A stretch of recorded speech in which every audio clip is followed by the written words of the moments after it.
Hi, I'm Kelly Lusk, and I'm here to talk to you about the ESOL methods module. In this module, you're going to be using a variety of methods to create a unit plan. So this unit plan is going to be comprised of 4 different lessons. These lessons will be linked via a theme, and the theme needs to be standards-based. So you're going to choose a theme, and some people look at the standards first, or they choose a theme, but those will have to be married.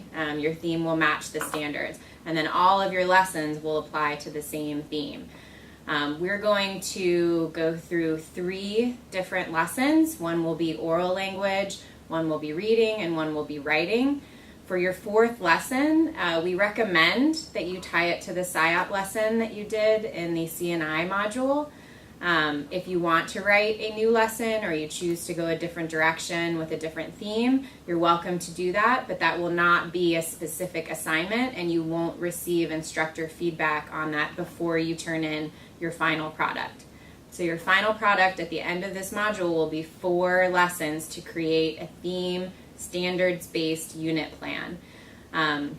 The way that the module is structured is you will write a lesson, and you're allowed to choose which template that you want to use. If you feel comfortable with SIOP, you can do that. If you prefer backwards design that you used in Gen Ed, you can do that. But you'll come up with a lesson that includes activities. And an important thing that we talk about throughout this cohort is assessment, an appropriate assessment of English language learners. So in 1 week, you'll write the lesson, and then you'll have an assessment. For example, if you have a lesson and there's a writing piece. So, the activity, you'll explain what they're going to write about. And then the next week, so if that's week 2, then in week 3, you'll actually create the tool that you're going to use with that assessment. So if you have a writing assessment and they have to write a paragraph, you'll do that in week 2.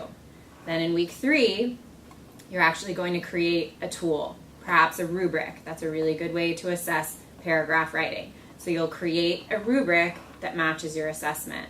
And this is to emphasize, you're going to learn about all sorts of different assessment tools, and you'll have this big toolkit to choose from, and we want you to practice choosing the right tool to go with the appropriate assessment.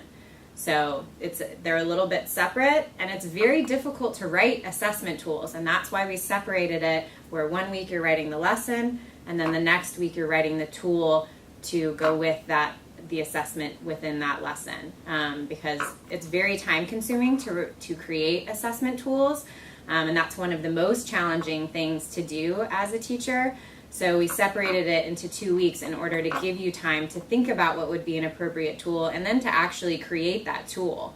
So just a note so that there's no confusion, you'll do the lesson, you'll come up with an activity and something to assess whether the students met the objectives that you laid out. And then the next week, you'll choose and create an appropriate tool to match that assessment. So if you have a writing assessment, then the next week you create a rubric to go along with that.